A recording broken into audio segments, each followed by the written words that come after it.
Hello everyone, welcome to this channel. शुरू करते हैं अपने आज के लेक्चर के साथ। ये हमारा क्वाड्रेशन केमिस्ट्री का लेक्चर नंबर 26 है। प्रीवियस लेक्चर में हमने वाटर एक्सचेंज रिएक्शंस के बारे में पढ़ लिया है। आज हम नए टॉपिक की तरफ मूव करेंगे which is hydrolysis reactions. Hydrolysis reactions को ही इक्वेशन रिएक्शंस भी बोला जाता है। जैसे कि आपको नाम से ही पता चल रहा है, हाइड्रोलिसिस, इक्वेशन, एक्वा मतलब वाटर रिलेटेड रिएक्शंस की ही हम बात करेंगे। यहाँ पे लिगेंड सब्स्टिट्यूशन रिएक्शंस की ही बात हो रही है। The substitution reactions in which a ligand replaced by water molecule, उनको हम हाइड्रोलिसिस रिएक्शंस बोलते हैं। एक लिगेंड किससे रिप्लेस हो रहा है? वाटर मॉलिक्यूल से रिप्लेस हो रहा है, उन्हीं को हम हाइड्रोलिसिस रिएक्शंस बोलेंगे। अब ये जो हाइड्रोलिसिस रिएक्शंस हैं, ये एसिडिक मीडियम में भी कराई जा सकती हैं और ये बेसिक मीडियम में भी कराई जा सकती हैं। जब रिएक्शन एसिडिक मीडियम में होगी तो उनको हम एसिड हाइड्रोलिसिस रिएक्शंस बोलेंगे, और जब रिएक्शन बेसिक मीडियम में होंगी तो उनको हम बेस हाइड्रोलिसिस रिएक्शंस बोलेंगे। तो हाइड्रोलिसिस रिएक्शंस को टू पार्ट्स में डिवाइड कर रहे हैं, acid hydrolysis, base hydrolysis. Acid hydrolysis में पीएच की वैल्यू लेस देन 3 होनी चाहिए। बेस हाइड्रोलिसिस के लिए पीएच की वैल्यू ग्रेटर देन 8 होनी चाहिए। ठीक है, तो अब हम एग्जांपल्स देख लेते हैं acid hydrolysis and base hydrolysis reactions के। ये फर्स्ट रिएक्शन एसिडिक मीडियम में हो रही है, सेकेंड रिएक्शन बेसिक मीडियम में हो रही है। तो यहाँ पे ये जो X है, ये X लिविंग ग्रुप होगा, ये सब्स्टिट्यूट हो जाएगा वाटर के साथ, और यहाँ पे आपके पास ये एनायनिक लिगेंड होगा, 3 पॉजिटिव चार्ज आ जाएगा और X negative. Central metal ion में चार्ज सेम रहना चाहिए। ये आपके पास एसिड हाइड्रोलिसिस रिएक्शन आ गई। बेस हाइड्रोलिसिस रिएक्शन में क्या होगा? अब ये जो लिविंग ग्रुप है X है, ये सब्स्टिट्यूट होगा OH नेगेटिव से। ठीक है, तो यहाँ पे चार्ज अब सेम ही रहेगा प्लस X नेगेटिव। ये आपके पास बेस हाइड्रोलिसिस का एग्जाम्पल आ गया। अब यहाँ पे X क्या क्या हो सकता है? X आपके पास हेलाइड्स हो सकते हैं, F negative, Cl negative, Br negative, I negative, या फिर NO3 नेगेटिव हो सकता है, या फिर NCS नेगेटिव हो सकता है। तो शुरू करते हैं एसिड हाइड्रोलिसिस के साथ। यहाँ पे देखो, ये वाटर X नेगेटिव लिगेंड को सब्स्टिट्यूट कर रहा है, मतलब लिगेंड सब्स्टिट्यूशन रिएक्शंस की ही हम बात कर रहे हैं। तो एसिड हाइड्रोलिसिस या तो SN1 टाइप मैकेनिज्म फॉलो कर सकता है या फिर SN2 टाइप मैकेनिज्म फॉलो कर सकता है। हम यहाँ पे फाइंड आउट करने की कोशिश करेंगे कि एसिड हाइड्रोलिसिस कौन से मैकेनिज्म, कौन से पाथवे के थ्रू होती है। ठीक है, तो पहले हम क्या करते हैं, रेट लिखने की कोशिश करते हैं SN1 टाइप मैकेनिज्म से भी और SN2 टाइप मैकेनिज्म से भी। SN1 type mechanism dissociative mechanism इसको बोलते हैं। मतलब यहाँ पे फर्स्ट स्टेप में क्या होगा, बॉन्ड ब्रेकिंग होगी। यहाँ पे कोऑर्डिनेशन नंबर 5 वाले इंटरमीडिएट की फॉर्मेशन होगी और X नेगेटिव बाहर निकल जाएगा। ठीक है, उसके बाद इनकमिंग लिगेंड वाटर है, आप ये आके इजिली अटैक कर सकता है। ये वाला जो स्टेप है, अब ये फास्ट स्टेप है। क्यों फास्ट स्टेप है? क्योंकि यहाँ पे वेकेंट साइट मिल रही है और इनकमिंग लिगेंड इजिली आके अटैक कर सकता है, तो इसको बोलेंगे कि ये फास्ट स्टेप है। और फर्स्ट स्टेप बॉन्ड ब्रेकिंग हो रही है यहाँ पे, तो ये आपके पास स्लो स्टेप है, और स्लो स्टेप ही RDS स्टेप होता है। ठीक है, तो अब रेट का एक्सप्रेशन आप इजिली लिख सकते हो। यहाँ पे रेट कांस्टेंट आ गया। अब ये सिर्फ सबस्ट्रेट की कंसंट्रेशन के ऊपर ही डिपेंड करेगा, यही RDS स्टेप है। तो यहाँ पे हमने रेट के लिए एक्सप्रेशन लिख लिया, ये सिर्फ सबस्ट्रेट की कंसंट्रेशन के ऊपर डिपेंड कर रहा है। यहाँ पे आप इजीली बोल सकते हो कि ये फर्स्ट ऑर्डर काइनेटिक्स फॉलो कर रही है, ये रिएक्शन फर्स्ट ऑर्डर रिएक्शन है। ठीक है, अब हम SN2 टाइप मैकेनिज्म के थ्रू भी रेट लिखने की कोशिश करते हैं। तो यहाँ पे देखो, फर्स्ट स्टेप क्या होगा, एसोसिएटिव मैकेनिज्म है, तो यहाँ पे बॉन्ड की फॉर्मेशन होगी, जो इनकमिंग लिगेंड है वो आके अटैक करेगा। कोऑर्डिनेशन नंबर 7 के इंटरमीडिएट की फॉर्मेशन होगी यहाँ पे। अब स्टीरिक हिंड्रेंस इंक्रीज हो रही है, तो ये क्या होगा, स्लो स्टेप होगा। ठीक है, अब नेक्स्ट स्टेप में X नेगेटिव बाहर निकल जाएगा, कोऑर्डिनेशन नंबर 7 से कोऑर्डिनेशन नंबर 6 प्रोडक्ट की फॉर्मेशन हो रही है, स्टीरिक हिंड्रेंस डिक्रीज हो रही है, तो ये वाला स्टेप क्या होगा, फास्ट स्टेप होगा। ठीक है, एक्स नेगेटिव यहाँ से बाहर निकल गया, ये फास्ट स्टेप आ गया। जो स्लो स्टेप होगा वही आरडीएस स्टेप होगा, और यहाँ से आप रेट लो लिख सकते हो। यहाँ पे हम रेट के लिए एक्सप्रेशन लिखते हैं, रेट कांस्टेंट आ जाएगा। अब यहाँ पे ये सबस्ट्रेट की कंसंट्रेशन के ऊपर भी डिपेंड करेगा और वाटर की कंसंट्रेशन के ऊपर भी, बट वाटर सॉल्वेंट की तरह यूज हो रहा है, एक्सेस में प्रेजेंट है, ये एक्सेस में प्रेजेंट है, तो इसीलिए आप रेट के लिए एक्सप्रेशन क्या लिखोगे कि ये सिर्फ सबस्ट्रेट की कंसंट्रेशन के ऊपर डिपेंड कर रहा है। ये सब आपने केमिकल काइनेटिक्स में पढ़ा होगा। ठीक है, तो अब यहाँ से भी आप बोल सकते हो कि ये भी फर्स्ट ऑर्डर काइनेटिक्स ही फॉलो कर रहा है। तो केमिकल काइनेटिक्स से अब हम पता नहीं लगा सकते कि acid hydrolysis SN1 type mechanism follow कर रहा है या SN2 टाइप मैकेनिज्म फॉलो कर रहा है। बट एसिड हाइड्रोलिसिस जो लिगेंड सब्स्टिट्यूशन रिएक्शन है वो हम मोस्टली बोलते हैं कि डिसोशिएटिव मैकेनिज्म के थ्रू ही जाती हैं, ये भी डिसोशिएटिव मैकेनिज्म ही फॉलो करेगी। इसके लिए एविडेंसेस अब हम देखेंगे। ठीक है, फर्स्ट आता है चार्ज इफेक्ट। ये दो रिएक्शंस हैं, एसिड हाइड्रोलिसिस हो रही है, यहाँ पे वाटर क्लोराइड लिगेंड को सब्स्टिट्यूट कर रहा है, यहाँ पे भी वाटर क्लोराइड लिगेंड को ही सब्स्टिट्यूट कर रहा है, और इन दोनों के लिए रेट कांस्टेंट की वैल्यू दी गई है। अब कौन से रेट कांस्टेंट की वैल्यू ज़्यादा है, कौन सी कम है, ये भी आपको देखना आना चाहिए। यहाँ पे देखो 6.7 डिवाइडेड बाय 10⁻6 आएगा, यहाँ पे 1.8 डिवाइडेड बाय 10⁻3 है। 10⁻6 ज़्यादा वैल्यू है, मतलब इसको ज़्यादा वैल्यू से डिवाइड किया जा रहा है, तो यहाँ पे रेट कांस्टेंट की लेस वैल्यू आएगी और यहाँ पे रेट कांस्टेंट की मोर वैल्यू आएगी। जहाँ पे रेट कांस्टेंट की ज़्यादा वैल्यू है मतलब रेट ऑफ रिएक्शन यहाँ पे फास्ट हो रही है। आप बोल सकते हो K2 ज़्यादा है K1 से, तो रेट ऑफ रिएक्शन यहाँ पे ज़्यादा होगी। ठीक है, अब थ्योरेटिकली हम समझने की कोशिश करते हैं कि ऐसा क्यों हो रहा होगा। ये दोनों हमने इस रिएक्शन 1 का एंड सेकेंड के लिए सबस्ट्रेट ले लिए हुए हैं। यहाँ पे देखो 2 पॉजिटिव चार्ज है कॉम्प्लेक्स के ऊपर, यहाँ पे 1 पॉजिटिव चार्ज है कॉम्प्लेक्स के ऊपर। जहाँ पे लेस पॉजिटिव चार्ज है वहाँ पे रेट ऑफ रिएक्शन ज़्यादा है, यही इससे हम ऑब्जर्व कर रहे हैं, रेट ऑफ रिएक्शन मोर। अब यहाँ पे देखो मोर पॉजिटिव चार्ज का क्या मतलब है कि मोर न्यूक्लियर फोर्सेस होंगी, मोर न्यूक्लियर फोर्सेस होंगी। अगर ज़्यादा न्यूक्लियर फोर्सेस हैं तो मेटल और जो लिविंग ग्रुप है उसका ये बॉन्ड ब्रेक करना डिफ़िकल्ट हो जाएगा। ठीक है, डिफ़िकल्ट टू डिसोशिएट, और ये डिफ़िकल्ट टू डिसोशिएट है मतलब यहाँ पे रेट ऑफ रिएक्शन क्या होगी, स्लो होगी, रेट ऑफ रिएक्शन स्लो होगी इसके कंपैरिजन में, क्योंकि यहाँ पे लेस पॉजिटिव चार्ज है तो लेस न्यूक्लियर फोर्सेस होंगी, तो मेटल और लिविंग ग्रुप का ये जो बॉन्ड है ये उतना स्ट्रॉन्ग नहीं होगा, ये वीक होगा कंपैरेटिवली। वीक होगा तो इजी टू डिसोशिएट हो जाएगा कंपैरेटिवली, और अगर इजी टू डिसोशिएट है तो यहाँ पे रेट ऑफ रिएक्शन फास्ट होगा। यहाँ पे हम देख रहे हैं रेट किसके ऊपर डिपेंड कर रहा है, रेट डिपेंड कर रहा है मेटल एंड लिगेंड की बॉन्ड स्ट्रेंथ के ऊपर।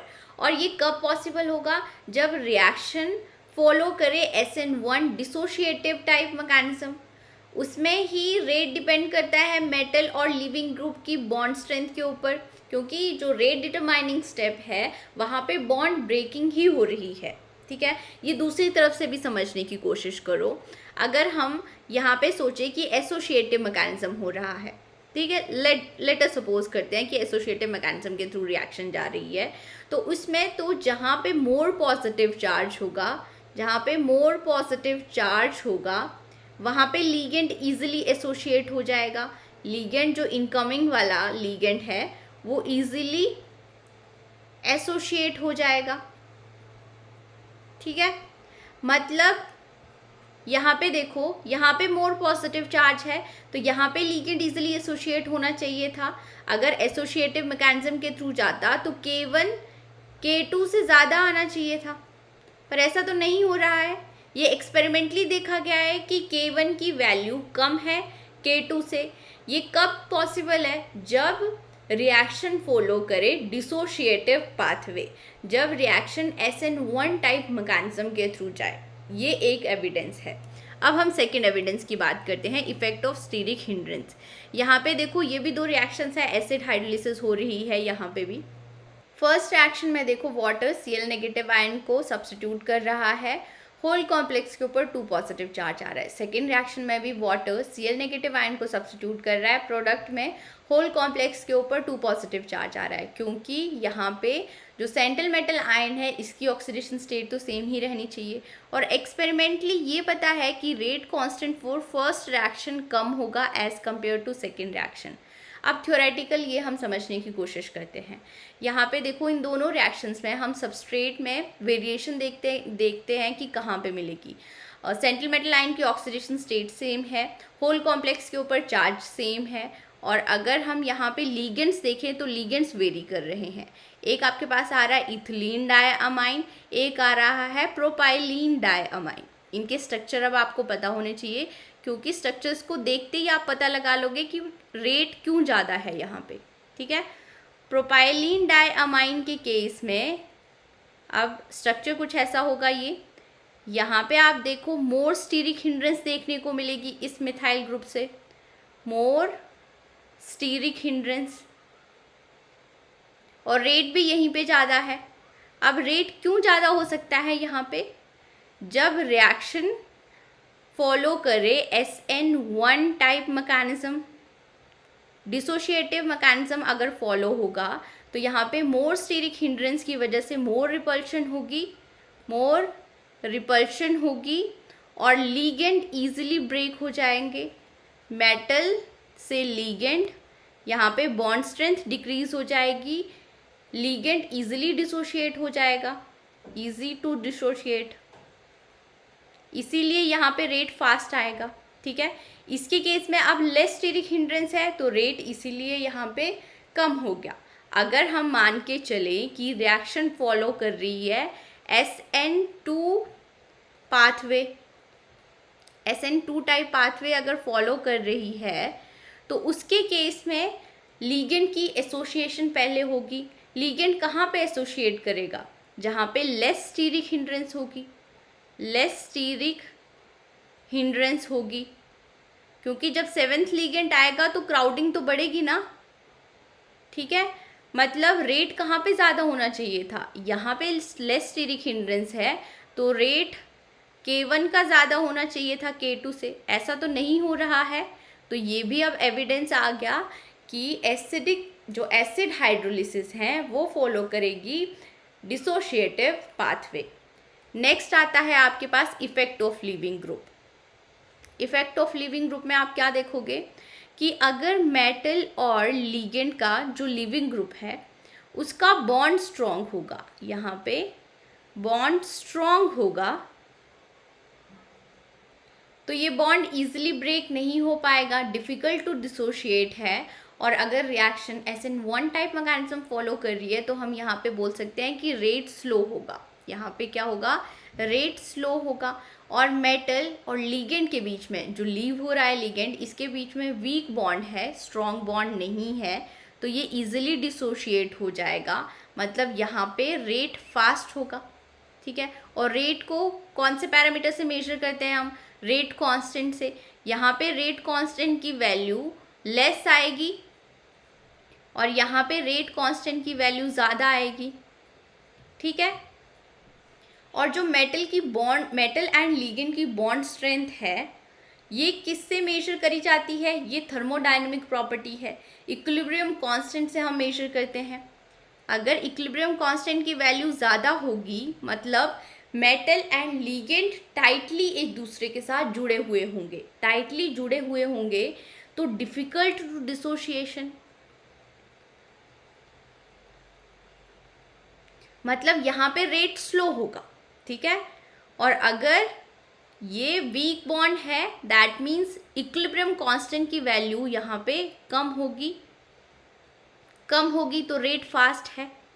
अब यहाँ पे हम kinetic effect and thermodynamic effect को रिलेट कर पा रहे हैं, और इन दोनों इफेक्ट्स को रिलेट किया जाता है via linear free energy relationship, जिसको LFER भी बोलते हैं। ये किससे रिलेटेड है?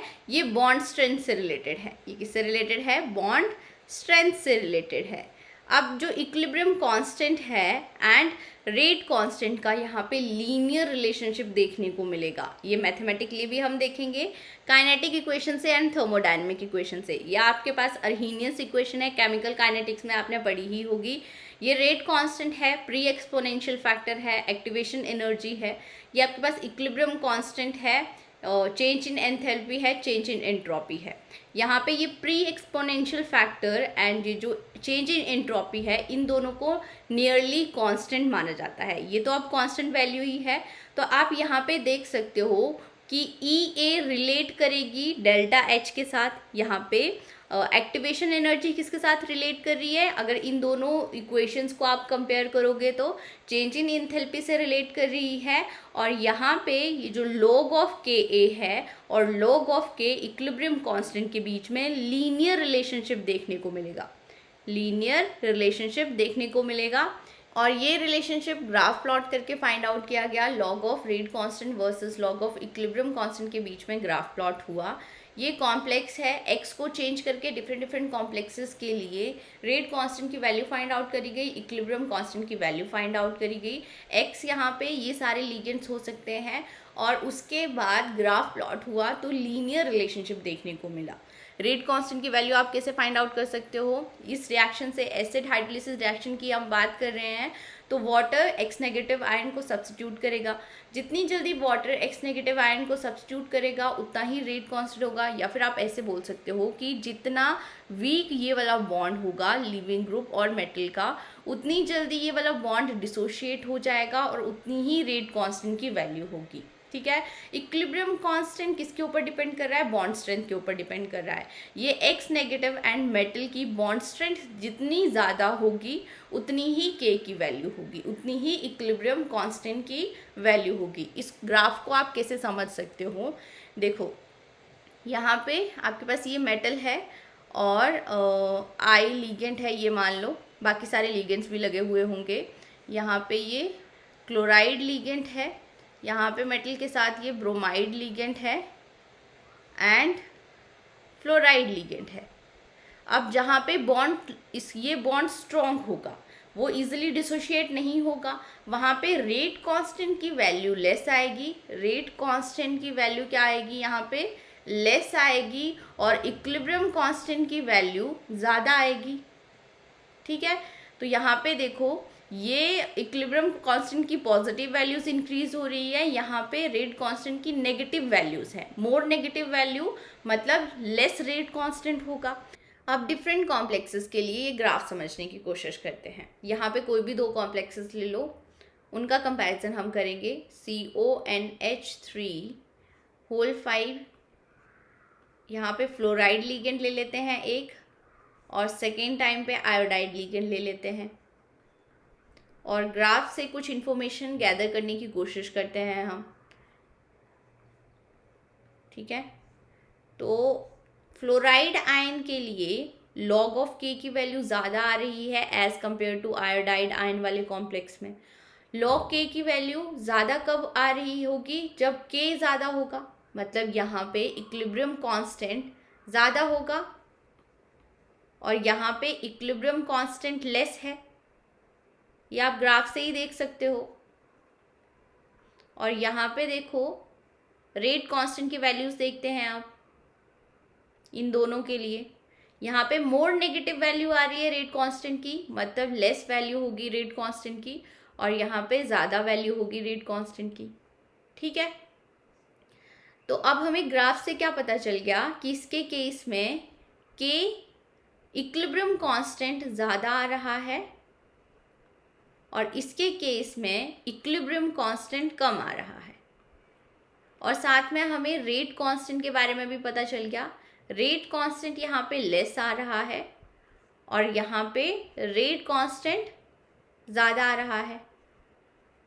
ठीक है, रेट कांस्टेंट लेस का क्या मतलब है कि यहाँ पे रेट ऑफ रिएक्शन फास्ट होगी या स्लो होगी। रेट ऑफ रिएक्शन यहाँ पे स्लो होगी और यहाँ पे रेट ऑफ रिएक्शन फास्ट होगी। रेट ऑफ रिएक्शन फास्ट होगी। और ये कब हो सकता है? जब रेट डिपेंड करे मेटल एंड लिगेंड की डिसोसिएशन के ऊपर। यहाँ पे इक्विलिब्रियम कांस्टेंट की वैल्यू लेस आ रही है, दैट मीन्स बॉन्ड उतना स्ट्रॉन्ग नहीं है, बॉन्ड यहाँ पे वीक है, इजीली डिसोशिएट हो जाएगा, इजीली डिसोशिएट हो रहा है और रेट ऑफ रिएक्शन फास्ट आ रही है। मतलब एसिड हाइड्रोलिसिस कौन से मैकेनिज्म को फॉलो कर रहा होगा? SN1 टाइप मैकेनिज्म को फॉलो कर रहा है। यहाँ पे भी आप देख सकते हो इक्विलिब्रियम कांस्टेंट की वैल्यू ज़्यादा आ रही है, मतलब जो मेटल एंड ये जो लिविंग ग्रुप है ये वाला बॉन्ड अब स्ट्रॉन्ग है। ये बॉन्ड क्या है? स्ट्रॉन्ग है, स्ट्रॉन्ग बॉन्ड है, इसीलिए रेट स्लो आ रही है यहाँ पे। मतलब आप बोल सकते हो कि एसिड हाइड्रोलिसिस कौन से मैकेनिज्म को फॉलो कर रही है? SN1 टाइप मैकेनिज्म को फॉलो कर रही है। इसकी बॉन्ड ब्रेकिंग के ऊपर ही रेट डिपेंड कर रहा है। ठीक है, और इस ग्राफ से अब रिएक्टिविटी का ऑर्डर लिखा गया एसिड हाइड्रोलिसिस के लिए। NO3 नेगेटिव के केस में जो मेटल एंड ये लिगेंड है ये बॉन्ड स्ट्रेंथ वीक होगी, इसीलिए रेट यहाँ पे ज़्यादा होगा। इसके केस में बॉन्ड स्ट्रेंथ ज़्यादा होगी, मोर स्ट्रॉन्ग बॉन्ड होगा, इसीलिए यहाँ पे रेट सबसे कम आ रहा है। ठीक है, तो एक्सपेरिमेंटली अब पता चल गया हमें कि एसिड हाइड्रोलिसिस कौन सा मैकेनिज्म फॉलो कर रही होगी? SN1 टाइप मैकेनिज्म फॉलो कर रही होगी, डिसोशिएटिव पाथवे फॉलो कर रही होगी। अब नेक्स्ट हम इलेक्ट्रॉन डोनेटिंग पावर देख लेते हैं नॉन लिविंग ग्रुप के लिए। अगर हम यहाँ पे दो कॉम्प्लेक्सेस की बात करेंगे समझाने के लिए, देखते हैं। सबसे पहले आपके पास कोई ये लिविंग ग्रुप है और यहाँ पे ये नॉन लिविंग ग्रुप है। ठीक है, और एक और केस ले लेते हैं L'। अब यहाँ पे इसके पास मोर इलेक्ट्रॉन डेंसिटी है, ये वाले लिगेंड के पास मोर इलेक्ट्रॉन डेंसिटी है और इस वाले लिगेंड के पास लेस इलेक्ट्रॉन डेंसिटी है।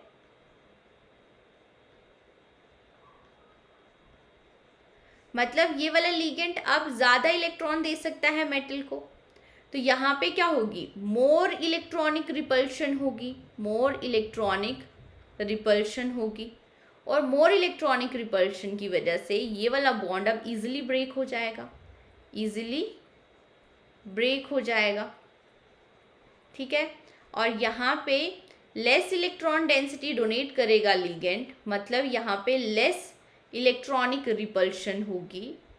और अगर लेस इलेक्ट्रॉनिक रिपल्शन है तो ये वाला बॉन्ड अब इजीली ब्रेक नहीं होगा, डिफ़िकल्ट टू डिसोशिएट।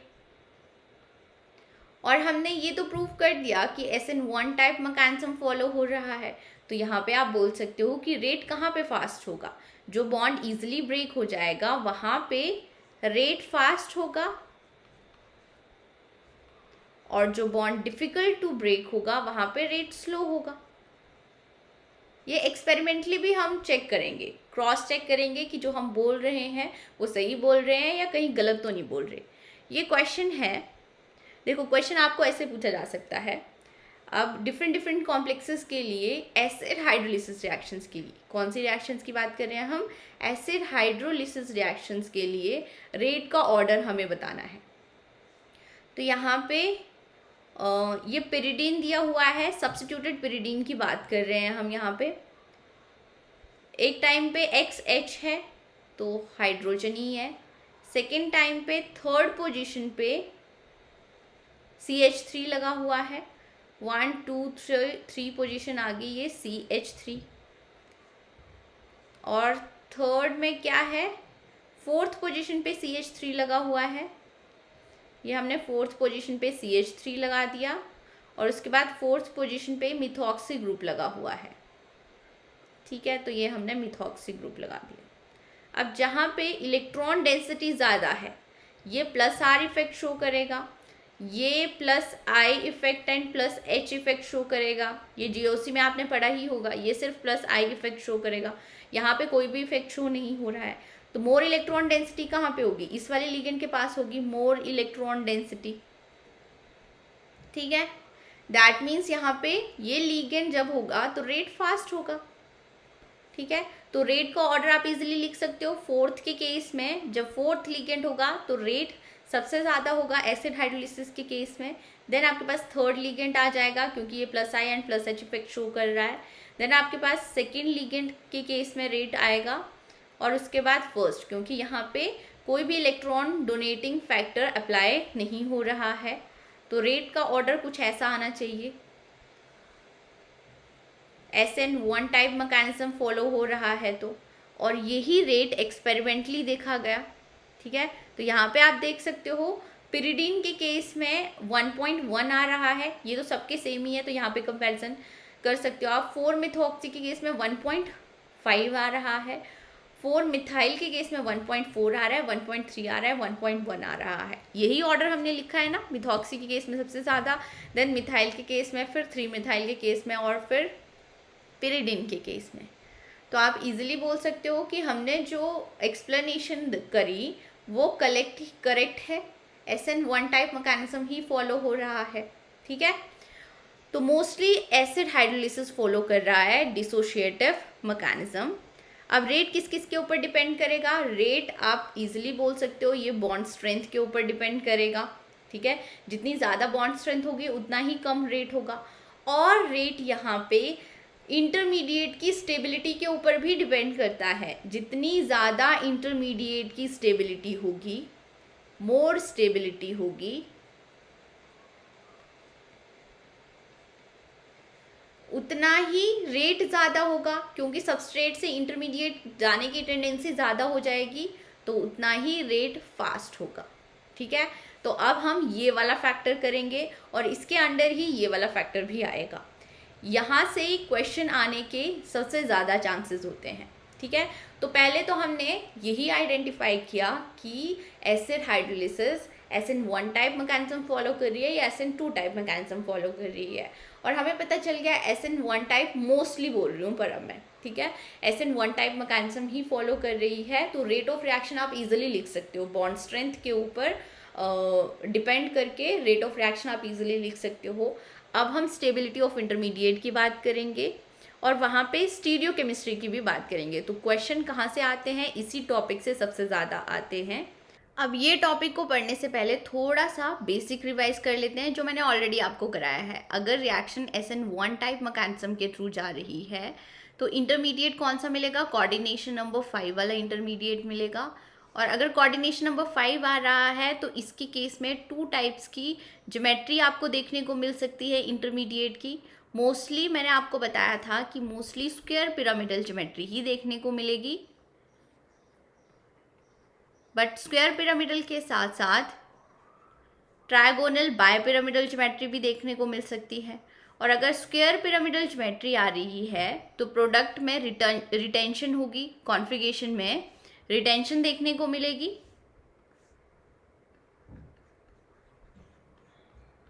और अगर ज्योमेट्री TBP आ रही है तो मिक्सचर ऑफ प्रोडक्ट देखने को मिलेगा। अब ये हम एग्जांपल्स के साथ समझेंगे, मिक्सचर ऑफ प्रोडक्ट। और ज्योमेट्री स्क्वायर पिरामिडल आएगी इंटरमीडिएट की या ट्रायगोनल बाय पिरामिडल आएगी, ये किसके ऊपर डिपेंड करता है, ये डिपेंड करता है जो इनर्ट लिगेंड होगा उसके नेचर के ऊपर। ये किसके ऊपर डिपेंड करेगा, इनर्ट लिगेंड मतलब जो नॉन लिविंग लिगेंड है उसके नेचर के ऊपर। अब लिगेंड के डिफरेंट नेचर हो सकते हैं। लिगेंड पाई डोनर हो सकता है, पाई डोनर हो सकता है, सिग्मा डोनर हो सकता है और पाई एक्सेप्टर भी हो सकता है। तो ये तीनों केसेस हम पढ़ेंगे।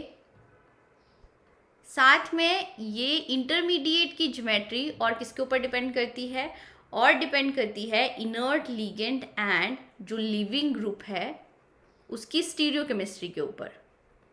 लिविंग ग्रुप ये सिस भी हो सकते हैं एक दूसरे के, ये ट्रांस भी हो सकते हैं। अगर सिस होंगे तब कौन सी प्रेफरेबल ज्योमेट्री होगी इंटरमीडिएट की, और अगर ये ट्रांस होंगे तब कौन सी प्रेफरेबल ज्योमेट्री होगी इंटरमीडिएट की। ये सारे केसेस हम पढ़ेंगे और यहीं से ही क्वेश्चन आने के चांसेस होते हैं। ठीक है, तो फर्स्ट हम पाई डोनर लिगेंड के साथ शुरू करते हैं। पाई डोनर लिगेंड होगा इनर्ट लिगेंड, और हम सिस कॉन्फ़िगरेशन के साथ शुरू करेंगे कि अब ये पाई डोनर लिगेंड एंड ये जो लिविंग ग्रुप है ये सिस टू ईच अदर है। अब आपको ये भी पता होना चाहिए कि पाई डोनर लिगेंड्स कौन कौन से होते हैं। तो ऐसे लिगेंड्स जो 2 या फिर मोर देन 2 इलेक्ट्रॉन पेयर हों for donation, more than 2 electron pairs हों, लोन पेयर भी बोल सकते हैं, फॉर डोनेशन, उनको हम पाई डोनर लिगेंड्स बोलते हैं। जैसे यहाँ पे अगर हम OH नेगेटिव की बात करें तो इसके केस में भी मोर देन 2 इलेक्ट्रॉन पेयर होंगे डोनेशन के लिए। Cl नेगेटिव की बात कर सकते हो आप, I नेगेटिव, ब्रोमाइड नेगेटिव की यहाँ पे बात कर सकते हैं हम, ब्रोमाइड आयन की बात कर सकते हैं यहाँ पे। एक क्वेश्चन यहाँ पे है, क्या ethylene diamine pi donor ligand है या सिग्मा डोनर लिगेंड है? सिग्मा डोनर लिगेंड जिनके पास एक ही इलेक्ट्रॉन पेयर हो, एक ही लोन पेयर हो फॉर डोनेशन। जैसे अगर हम अमोनिया की बात करें तो अमोनिया के केस में सिर्फ एक ही इलेक्ट्रॉन पेयर है डोनेशन के लिए, तो इसीलिए हम इसको पाई डोनर नहीं बोलेंगे, इसको हम सिग्मा डोनर लिगेंड बोलेंगे। ठीक है, अगर हम इथिलीन डायमाइन की बात करें, यहीं पे मैं आपको बता देती हूँ, ये आ गया आपके पास इथिलीन डायमाइन। यहाँ पे देखो ये 2 इलेक्ट्रॉन पेयर हैं डोनेशन के लिए, तो क्या ये पाई डोनर लिगेंड हुआ? नहीं, ये पाई डोनर लिगेंड नहीं होगा। क्यों नहीं होगा? क्योंकि यहाँ पे एक डोनर एटम के पास, ये जो डोनर एटम है इसके पास सिर्फ एक ही लोन पेयर है फॉर डोनेशन। यहाँ पे हम 2 डोनर एटम्स की बात नहीं कर रहे हैं, एक डोनर एटम के पास सिर्फ एक ही इलेक्ट्रॉन पेयर है डोनेशन के लिए, इसीलिए इस लिगेंड को हम पाई डोनर नहीं बोलेंगे। ठीक है, अब हम स्टीरियोकेमिस्ट्री के साथ शुरू करेंगे। देखते हैं यहाँ पे इंटरमीडिएट की कॉन्फ़िगरेशन कौन सी ज़्यादा स्टेबल होगी। तो यहाँ पे हम सबसे फर्स्ट स्टेप में क्या होता है, SN1 टाइप मैकेनिज्म में डिसोसिएशन होगी, लिविंग ग्रुप बाहर निकल जाएगा। यहाँ पे लिविंग ग्रुप Cl नेगेटिव है, Cl नेगेटिव बाहर निकल जाएगा और यहाँ पे ये वेकेंट साइट की फॉर्मेशन हो जाएगी। ठीक है, अब ये ज्योमेट्री कौन सी है, ये आप देख सकते हो, स्क्वायर पिरामिडल ज्योमेट्री है, पिरामिडल ज्योमेट्री है। और अगर हम यहाँ पे इस लिगेंड की बात करें, ये जो इनर्ट लिगेंड है इसके पास एक्स्ट्रा इलेक्ट्रॉन पेयर हैं बॉन्ड फॉर्मेशन के बाद भी, तो यहाँ पे ये जो वेकेंट साइट है और ये जो लोन पेयर है इनके बीच में इंटरेक्शन हो सकती है, इंटरेक्शन हो सकती है। दैट मीन्स अब ये मोर स्टेबल, ये स्टेबिलिटी की तरफ जा रहा है इंटरेक्शन की वजह से, स्टेबल ज्योमेट्री होगी इंटरमीडिएट की। और अगर स्टेबल ज्योमेट्री है तो स्क्वायर पिरामिडल ज्योमेट्री ही होगी इंटरमीडिएट की, TBP ज्योमेट्री नहीं होगी। अब इसके बाद प्रोडक्ट की फॉर्मेशन कराते हैं। ठीक है, अब प्रोडक्ट में रिटेंशन कॉन्फ़िगरेशन ही देखने को मिलेगा। क्यों ऐसा हो रहा है? क्योंकि यहाँ पे देखो ये जो वेकेंट साइट है इसमें ईजिली जो भी इनकमिंग लिगेंड है वो आके लग जाएगा। इनकमिंग लिगेंड कौन सा है? एसिड हाइड्रोलिसिस रिएक्शन की बात कर रहे हैं हम, तो यहाँ पे ये इनकमिंग लिगेंड ईजिली आके बॉन्ड फॉर्म कर सकता है इसी पोजीशन पे, इसी पोजीशन पे इनकमिंग लिगेंड आके लग रहा है। दैट मीन्स यहाँ पे रिटेंशन इन कॉन्फ़िगरेशन हो रही है। ये अब leaving group and pi donor ligand ये सिस थे यहाँ पे, एंड यहाँ पे जो इनकमिंग लिगेंड आया है और ये pi donor ligand, inert ligand, इनकी ज्योमेट्री मतलब ये एक दूसरे के अगेंस्ट सिस में ही आ रहे हैं, तो यहाँ पे हम बोलेंगे रिटेंशन इन कॉन्फ़िगरेशन हो रही है। ठीक है, तो आपको जर्नली जितनी भी आपने पढ़ा होगा यूट्यूब पे आपको यही बताएंगे कि अगर पाई डोनर लिगेंड है, सिस ज्योमेट्री है, तो रिटेंशन इन कॉन्फ़िगरेशन देखने को मिलेगी और स्क्वायर पिरामिडल इंटरमीडिएट की ज्योमेट्री होगी। पर ये क्यों हो रहा है? क्योंकि यहाँ पे ऑर्बिटल्स की इंटरेक्शन हो रही है, उसकी वजह से स्क्वायर पिरामिडल ज्योमेट्री में मोर स्टेबिलिटी देखने को मिल रही है। ठीक है, ये आ गया आपके पास फर्स्ट केस। अब हम सेकेंड केस की बात कर लेते हैं। जब leaving group and pi donor ligand की ही बात कर रहे हैं, ये एक दूसरे की ट्रांस पे हों, ये एक दूसरे के ट्रांस पोजिशन पे हों, तो इसके केस में हम लीविंग ग्रुप को डिसोशिएट करा देंगे। ये हमने लीविंग ग्रुप डिसोशिएट करा दिया। इसको ही कॉपी कर लेती हूँ मैं।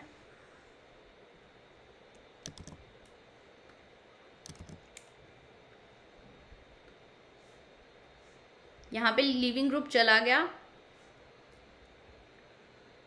अब इसके पास देखो, इसके पास जो लोन पेयर है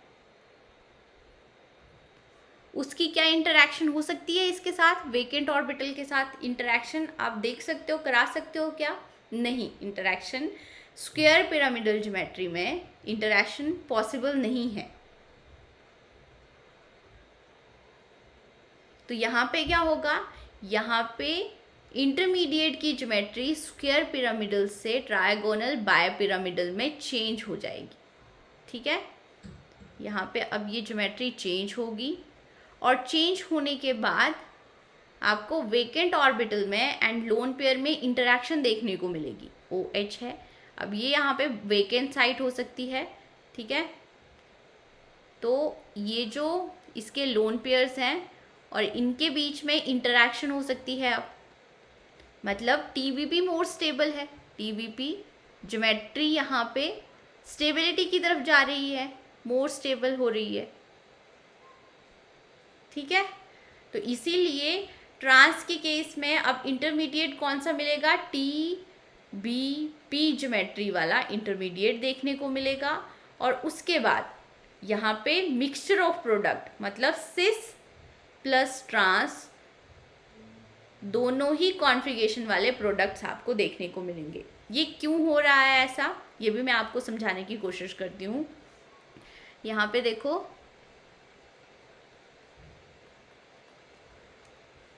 अब ये ज्योमेट्री फिर से ड्रॉ करते हैं समझने के लिए कि मिक्सचर ऑफ प्रोडक्ट क्यों देखने को मिल रहा है। ये आपके पास कोई भी लिगेंड्स होंगे, यहाँ पे हम ये OH लिगेंड की ही बात कर लेते हैं। अब यहाँ पे जो वाटर लिगेंड है, इनकमिंग लिगेंड है, वो कहाँ से आ सकता है? यहाँ पे देखो TBP ज्योमेट्री में ये वाला एंगल 120 डिग्री है, ये वाला एंगल 120 डिग्री है और ये वाला एंगल 120 डिग्री है। बाकी एंगल ये 90 डिग्री का देखने को मिल रहा है आपको, ये भी 90 डिग्री का देखने को मिल रहा है। तो जहाँ पे बॉन्ड एंगल ज़्यादा होगा वहाँ उस वाली साइड से स्टीरिक रिपल्शन कम, स्टीरिक हिंड्रेंस कम देखने को मिलेगी। तो अब ये वाला लिगेंड कौन कौन सी पोजीशन से अटैक कर सकता है? देखो, एक तो यहाँ से अटैक कर सकता है वाटर, या फिर ये यहाँ से अटैक कर सकता है, या फिर ये यहाँ से अटैक कर सकता है। ठीक है, अब अगर A वाली साइड से अटैक हो रहा है तो इनर्ट लिगेंड, प्रोडक्ट की अब हम बात कर रहे हैं, प्रोडक्ट की। ठीक है, इनर्ट लिगेंड और ये जो इनकमिंग वाटर लिगेंड है, इन दोनों की ये ट्रांस टू ईच अदर होंगे या सिस टू ईच अदर होंगे? ये और ये अब आप इजीली देख सकते हो, यहाँ पे अटैक करेगा तो सिस टू ईच अदर होंगे, प्रोडक्ट में सिस कॉन्फ़िगरेशन देखने को मिलेगी। और हमने पॉसिबिलिटी क्या बताई थी, यहाँ से B पे अटैक, B वाली साइड से भी अटैक हो सकता है। B वाली साइड से अटैक होगा तब भी वाटर एंड OH की कॉन्फ़िगरेशन क्या होगी, सिस ही होगी। और अगर C वाली साइड से अटैक करेगा तो यहाँ पे आप देख सकते हो OH एंड जो इनकमिंग लिगेंड है, इन दोनों की कॉन्फ़िगरेशन क्या होगी, ट्रांस होगी। तो इसीलिए आपको मिक्सचर ऑफ प्रोडक्ट यहाँ पे देखने को मिलेगा।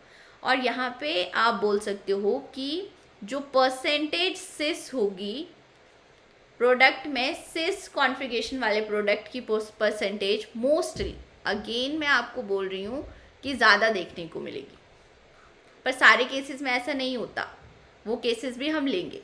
ठीक है, मोर होगी एज कंपेयर टू ट्रांस, तो यहाँ पे आप लिख सकते हो मोस्टली सिस कॉन्फ़िगरेशन ज़्यादा देखने को मिलेगी एज कंपेयर टू ट्रांस। ठीक है, तो हमने ये रिएक्शन भी करके देख ली। यहाँ पे अगर सिस है तो स्क्वायर पिरामिडल ज्योमेट्री वाला इंटरमीडिएट मिलेगा और जो रिटेंशन ही होगी कॉन्फ़िगरेशन की, सिस प्रोडक्ट ही मिलेगा। सिस COEN ट्वाइस, यहाँ पे OH है, leaving group water, sorry leaving group Cl है, Cl की जगह पे वाटर आ जाएगा, ये दोनों सिस टू ईच अदर होंगे। ठीक है, अब नेक्स्ट देखते हैं। ये दो रिएक्शंस दी हुई हैं, यहाँ पे हमें रेट कांस्टेंट की वैल्यू का ऑर्डर बताना है, कहाँ पे ज़्यादा होगा कहाँ पे कम होगा। ये दोनों रिएक्शंस हम डिटेल में पढ़ चुके हैं ऊपर। यहाँ पे देखो ये इनर्ट लिगेंड एंड जो लिविंग ग्रुप है सिस टू ईच अदर हैं, तो इसके केस में इंटरमीडिएट की ज्योमेट्री स्क्वायर पिरामिडल मिलेगी, और अगर स्क्वायर पिरामिडल ज्योमेट्री है तो यहाँ पे रिटेंशन इन कॉन्फ़िगरेशन होगी, ये प्रोडक्ट भी हमें सिस ज्योमेट्री वाला ही मिलेगा।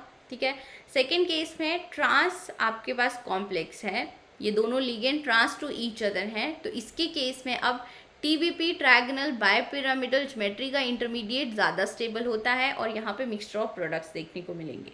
अब यहाँ पे ये भी मैंने ऑलरेडी आपको समझाया था कि स्क्वायर पिरामिडल से TBP जाने के लिए बॉन्ड एंगल चेंज हो रहे हैं। यहाँ पे क्या हो रहा है, बॉन्ड एंगल्स में चेंज आ रहा है।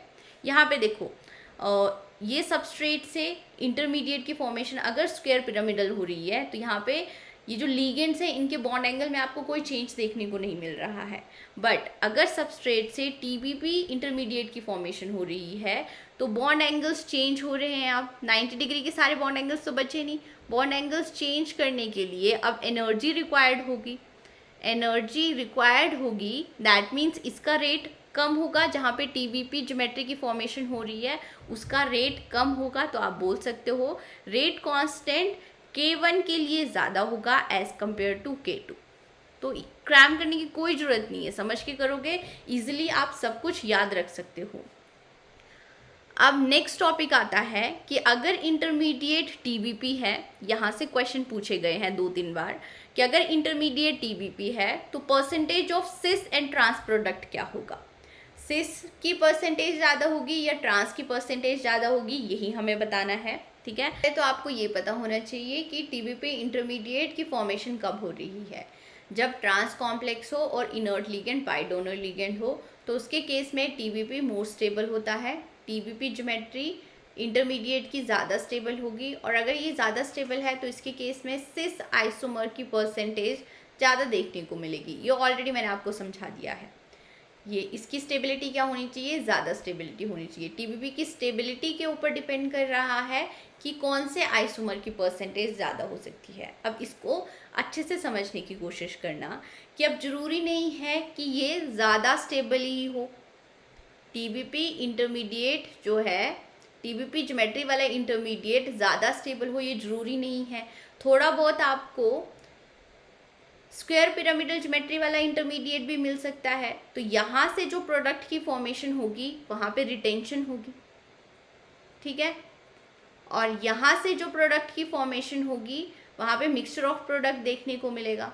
मिक्सचर ऑफ प्रोडक्ट, रिटेंशन मतलब ट्रांस कॉन्फ़िगरेशन से अगर सबस्ट्रेट की कॉन्फ़िगरेशन ट्रांस है तो प्रोडक्ट भी ट्रांस मिलेगा, और यहाँ से सिस प्लस ट्रांस दोनों टाइप के प्रोडक्ट दोनों टाइप की कॉन्फ़िगरेशन वाले प्रोडक्ट देखने को मिल सकते हैं। अब किसकी परसेंटेज ज़्यादा होगी, परसेंटेज ऑफ आइसोमर, प्रोडक्ट में कौन से आइसोमर की परसेंटेज ज़्यादा है, ये किसके ऊपर डिपेंड कर रही है, ये डिपेंड कर रही है स्टेबिलिटी ऑफ इंटरमीडिएट के ऊपर, स्टेबिलिटी ऑफ TBP इंटरमीडिएट के ऊपर। अगर इसकी स्टेबिलिटी ज़्यादा होगी तब तो सिस आइसोमर की परसेंटेज मोर देखने को मिलेगी।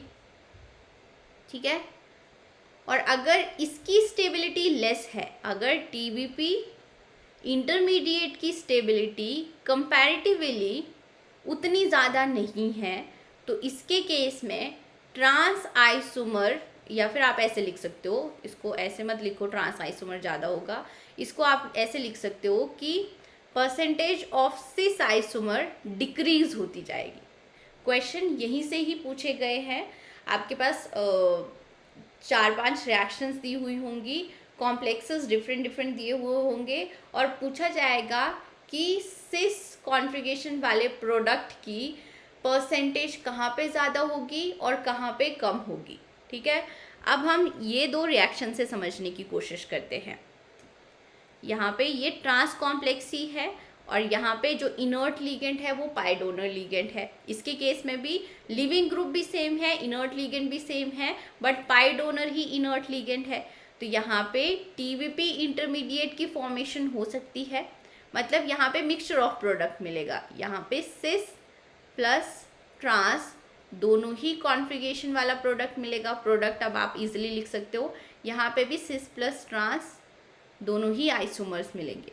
अब आपसे क्वेश्चन कैसे पूछा जाएगा कि परसेंटेज ऑफ सिस आइसोमर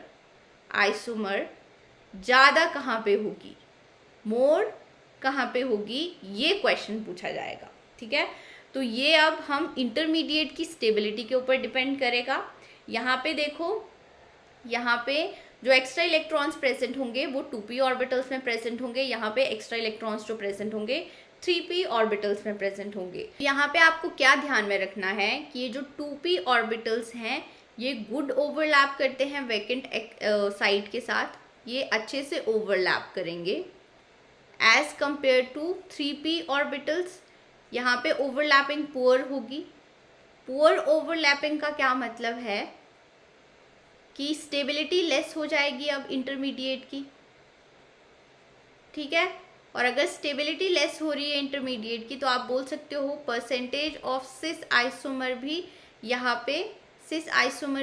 पे लेस देखने को मिलेगा एज कंपेयर टू दिस, यहाँ पे मोर सिस आइसोमर। तो ऐसे ही क्वेश्चंस बनेंगे। ठीक है, आपको 2 रिएक्शंस के बजाय 4 रिएक्शंस दी जा सकती हैं और परसेंटेज ऑफ सिस आइसोमर के बारे में पूछा जा सकता है। और इस क्वेश्चन को और कैसे सॉल्व कर सकते हो आप, स्टीरिक हिंड्रेंस के कॉन्सेप्ट से भी सॉल्व कर सकते हो। यहाँ पे देखो OH नेगेटिव लिगेंड है, बाकी तो सब कुछ सेम ही है, और यहाँ पे Cl नेगेटिव लिगेंड है। अब इसका साइज क्या होगा, स्मॉल होगा, और इसका साइज क्या होगा, लार्ज होगा।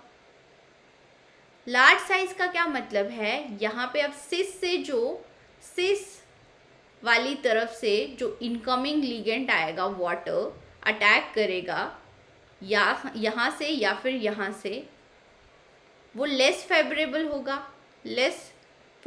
होगा। और यहाँ पे क्योंकि स्मॉल साइज है तो लेस स्टीरिक हिंड्रेंस मिलेगी, जो इनकमिंग लिगेंड आएगा उसको लेस स्टीरिक हिंड्रेंस मिलेगी। मतलब यहाँ पे ये सिस पोजीशन से अटैक मोर फेवरेबल है। सिस पोजीशन से अटैक क्या है, मोर फेवरेबल है। इसीलिए सिस आइसोमर की परसेंटेज यहाँ पे ज़्यादा होगी और यहाँ पे सिस आइसोमर की परसेंटेज कम होगी। तो आप सिस की परसेंटेज 2 फैक्टर्स के ऊपर डिपेंड कर रही है, एक तो इंटरमीडिएट की स्टेबिलिटी के ऊपर और दूसरा जो इनर्ट लिगेंड है उसके साइज के ऊपर। अगर इनर्ट लिगेंड का साइज ज़्यादा होगा तो सिस पोजीशन से अटैक होने की प्रोबेबिलिटी कम हो जाएगी। क्यों कम हो रही है, क्योंकि यहाँ पे स्टेरिक रिपल्शन देखने को मिल रही है इसके कंपैरेटिवली। ठीक है, इन दोनों का कंपैरिजन कर रहे हैं हम। और भी एग्जांपल्स देख लेते हैं, जिसे हमें यहाँ पे भी बताना है कि सिस आइसोमर की परसेंटेज कहाँ पे ज़्यादा होगी, इन दोनों रिएक्शंस के लिए भी बताना है। तो ट्रांस आइसोमर है, यहाँ पे देखो NCS पाई डोनर लिगेंड होगा ये भी, और यहाँ पे भी chloride pi donor ligand present है और ट्रांस पोजीशन पे है, तो मिक्सचर ऑफ प्रोडक्ट देखने को मिलेगा, सिस प्लस ट्रांस दोनों ही प्रोडक्ट देखने को मिलेंगे। यहाँ पे भी दोनों टाइप के आइसोमर्स देखने को मिलेंगे। अब यहाँ पे हम स्टेरिक हिंड्रेंस वाला कॉन्सेप्ट लगाएंगे और देखेंगे कि परसेंटेज ऑफ सिस आइसोमर कहाँ ज़्यादा देखने को मिलती है, कहाँ कम देखने को मिलती है। यहाँ पे एक लिगेंड है NCS, अटैचमेंट हो रही है नाइट्रोजन के थ्रू, और अगर हम इस लिगेंड की ज्योमेट्री की बात करें तो लीनियर ज्योमेट्री है। ठीक है, और यहाँ पे एक लिगेंड है Cl नेगेटिव, जहाँ पे लीनियर ज्योमेट्री होगी। और आप मेटल के थ्रू अटैचमेंट की साइड कौन सी है ये देखो, इसका साइज क्या होगा, स्मॉल साइज होगा। यहाँ पे ज्योमेट्री क्या है, linear geometry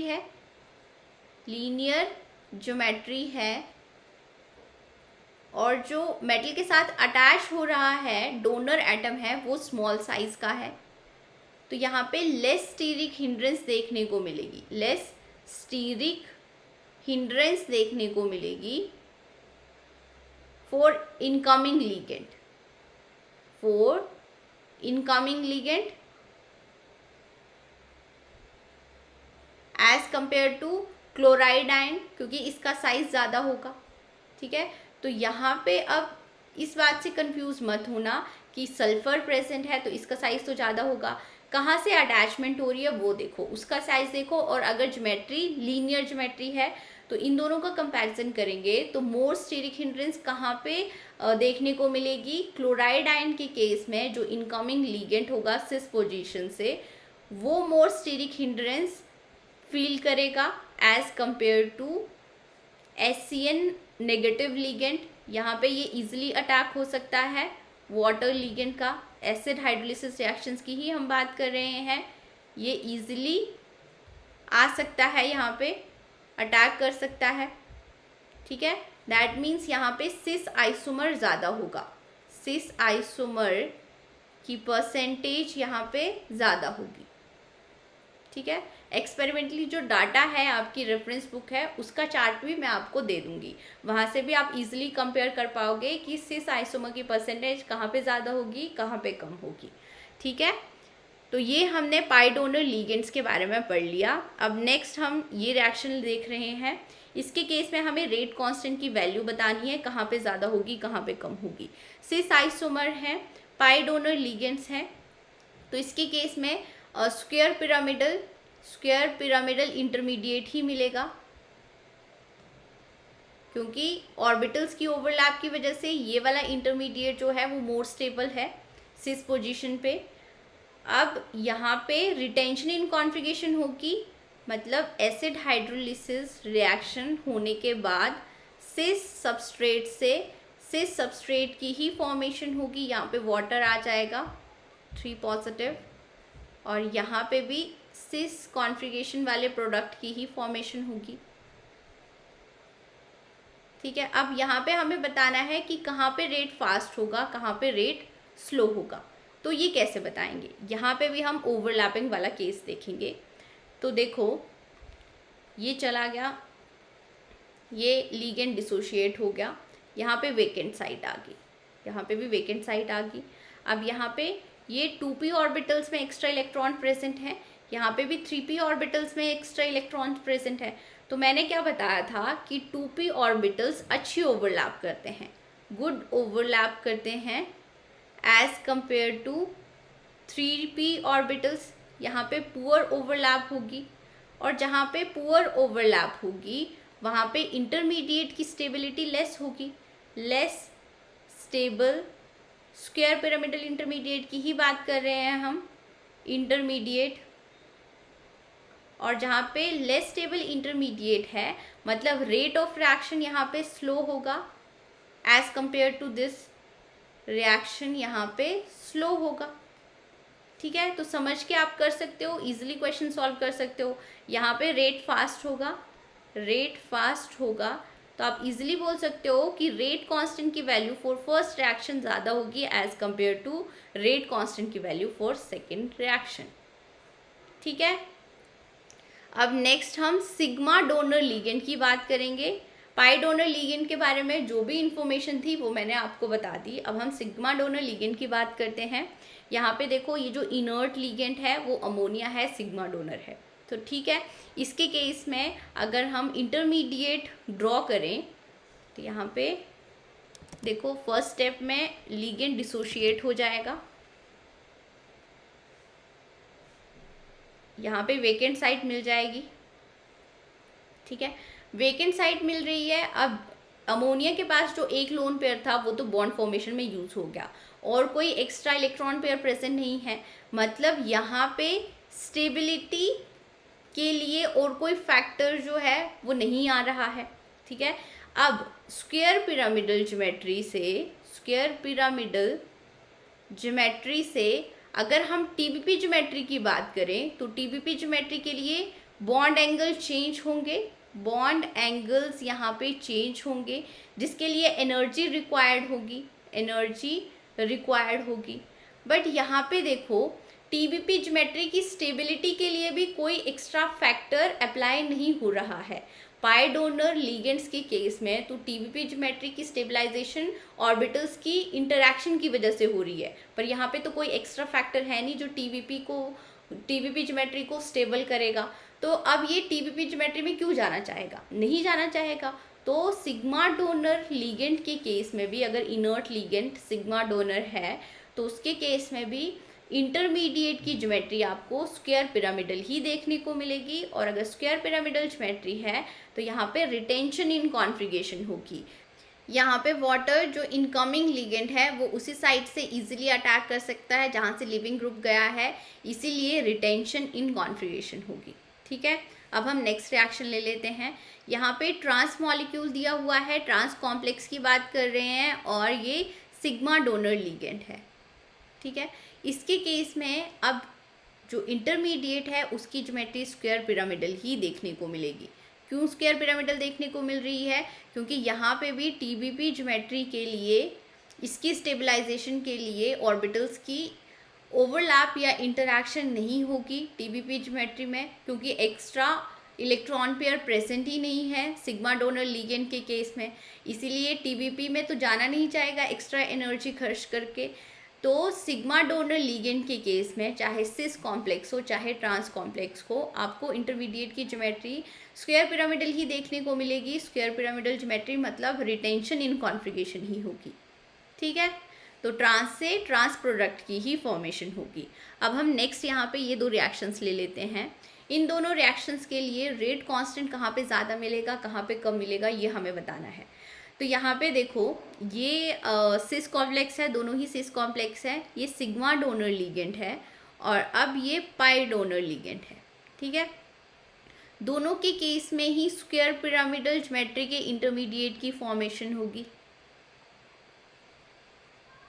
sigma donor ligand के केस में स्टेबलाइजेशन के लिए कोई फैक्टर अप्लाई नहीं हो रहा है, बट पाई डोनर के केस में ये ऑलरेडी मैंने आपको बताया है। यहाँ पे क्या होगा कि ये लिगेंड्स लगे हुए होंगे सिस पोजीशन पे, यहाँ पे कोई ये पाई डोनर लिगेंड प्रेजेंट है और यहाँ पे वेकेंट साइट है, तो यहाँ पे ऑर्बिटल्स की इंटरैक्शन हो जाएगी। ये जो एक्स्ट्रा इलेक्ट्रॉन्स हैं और वेकेंट ऑर्बिटल्स हैं इनकी इंटरैक्शन होगी, मतलब यहाँ पे इंटरमीडिएट की स्टेबिलिटी इंक्रीज हो रही है। इंटरमीडिएट की स्टेबिलिटी ज़्यादा हो रही है एज़ कंपेयर टू इसके इंटरमीडिएट से। दैट मीन्स इस इंटरमीडिएट की फॉर्मेशन की रेट क्या होगी? फास्ट होगी। तो यहाँ पे रेट फास्ट होगा और यहाँ पे रेट स्लो होगा।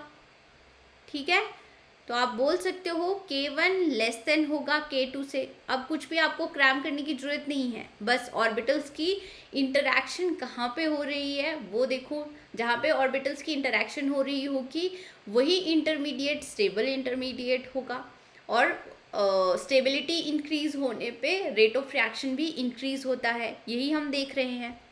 तो अब तक हमने क्या पढ़ा कि अगर लिगेंड पाई डोनर है, इनर्ट लिगेंड पाई डोनर है, सिस कॉम्प्लेक्स के केस में इंटरमीडिएट स्क्वायर पिरामिडल मिलेगा और रिटेंशन इन कॉन्फ़िगरेशन होगी। और अगर ट्रांस कॉम्प्लेक्स है, पाई डोनर लिगेंड है, इनर्ट लिगेंड, तो टीबीपी ज्योमेट्री मिलती है इंटरमीडिएट की, मिक्सचर इन प्रोडक्ट मिलेगा। सिस प्लस ट्रांस यहाँ पे दोनों ही मिलेंगे, और सिस आइसोमर की परसेंटेज कहाँ पे ज़्यादा होगी? जहाँ पे टीबीपी की स्टेबिलिटी ज़्यादा होगी। ठीक है, टीबीपी ज्योमेट्री की स्टेबिलिटी जितनी ज़्यादा होगी उतनी ही सिस आइसोमर की परसेंटेज भी ज़्यादा होगी।